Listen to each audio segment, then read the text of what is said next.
ہم امریکہ کی ایک ریاست میں جمعہ پڑھانے کے لیے حاضر ہوئے تو وہاں امام صاحب سے تھوڑی دیر گفتگو ہوئی تو وہ کہنے لگے کہ جی مجھے ہر سنڈے کو جیل میں جا کر دین اسلام کی تبلیغ کرنے کا موقع ملتا ہے. تو ہم نے ان سے پوچھا جی آپ کوئی ہمیں اچھا واقعہ سنائیں.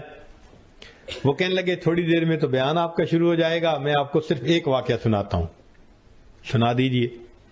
کہنے لگے میں جیل میں گیا تو ایک آدمی تھا جو وہاں کا مقامی تھا, وہ جیل میں تھا بڑے عرصے سے.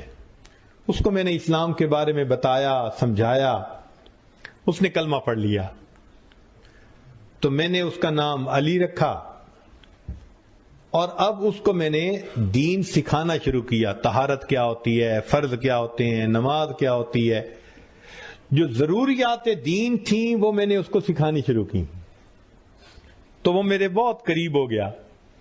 پھر میں 1 سال جاتا رہا تو وہ بالکل میرے ساتھ ایسے جیسے کوئی سگا بھائی ہوتا ہے, ایسے محبت کرنے لگ گیا. ایک دن بیٹھے ہوئے تھے, میں نے اس سے ایک کوسچن پوچھ لیا کہ علی بتاؤ اسلام لانے سے پہلے تمہارے احساسات کیا تھے اور اب اسلام لانے کے بعد تمہارے احساسات کیا ہیں؟ کہنے لگے جب میں نے یہ کوسچن کیا نا تو اس کی آنکھوں میں آنسو آ گئے. تو میں سوری کرنے لگا, پلیز اگر آپ ہرٹ ہوئے تو مجھے معاف کر دیں, کوئی ایسی بات میں نے کر دی. وہ کہنے لگا نہیں, بس آج میں اپنے دل کی بات آپ کے سامنے کھول دوں گا کہ اسلام لانے سے پہلے میں زانی تھا, شرابی تھا, مگر میں ایسا نفسیاتی مریض تھا کہ مجھے دوسرے بندوں کو قتل کر کے تڑپتا جب دیکھتا تھا تو مجھے مزہ آتا تھا. تو میں بے گناہوں کو قتل کرتا تھا اور جب ان کی لاش تڑپتی تھی تو میں اس کے گرد ناچتا تھا. ایسا جانور تھا, ظالم تھا. میں موقع کی تلاش میں رہتا تھا. کہیں عورت اکیلی مل گئی, بچہ اکیلا مل گیا, بندہ اکیلا مل گیا, یہاں مجھے کوئی اکیلا مل جاتا میں اس کو بلا وجہ قتل کرتا. اس کا خون بہتا ہوا دیکھتا, تڑپتا ہوا دیکھتا, ٹھنڈا ہوتا دیکھتا, اور نفسیاتی مریض تھا کہ اس سے مجھے خوشی ہوتی تھی. کہنے لگا کہ میں نے 30 سے زائد بندوں کو بے گناہ قتل کیا ہوا ہے.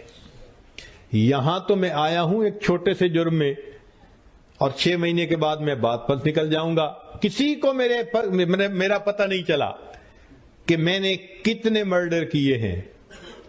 لیکن جب تم نے اسلام کا کنسپٹ مجھے دیا اور قیامت کے دن کا کنسپٹ دیا کہ ہر بندہ اپنے عمل کا جواب دے ہوگا, میں نے اسلام قبول کر لیا.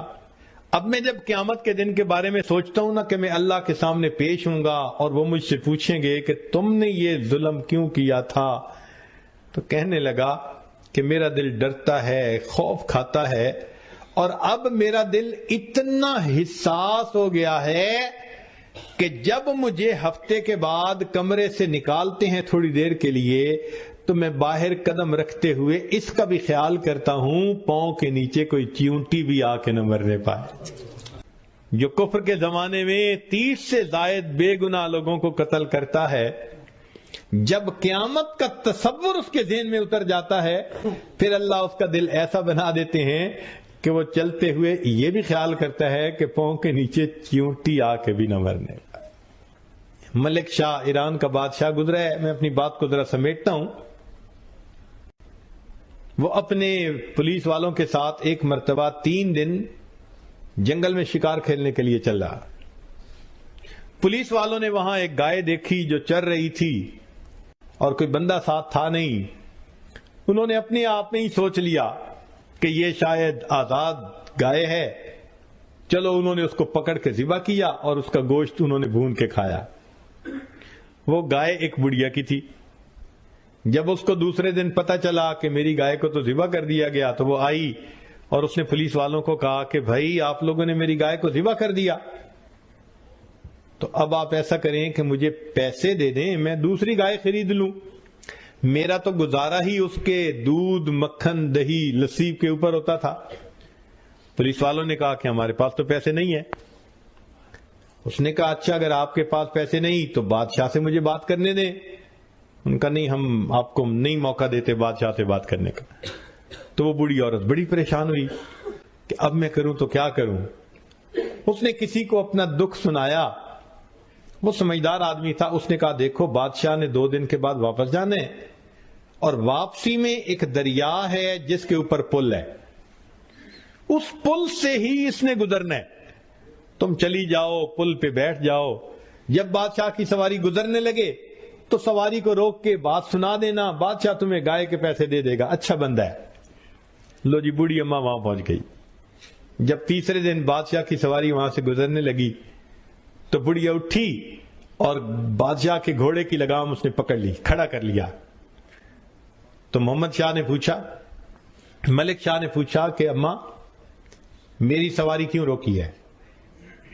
تو بڑھیا نے اس وقت اس کو ایک بات کہی کہ ملک شاہ، میرا اور تیرا ایک معاملہ ہے۔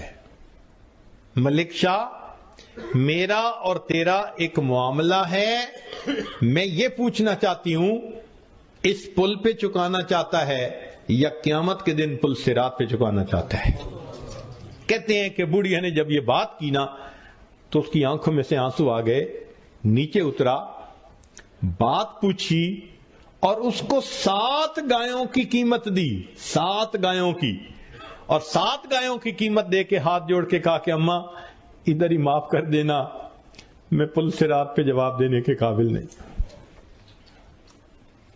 ہم نے اللہ کے جن بندوں کے دل دکھائے ہیں دنیا میں ان سے معافی مانگ لینا آسان ہے، ورنہ کل قیامت کے دن اگر پل صراط پہ ہمیں کھڑا کر لیا گیا تو ہمارا کیا بنے؟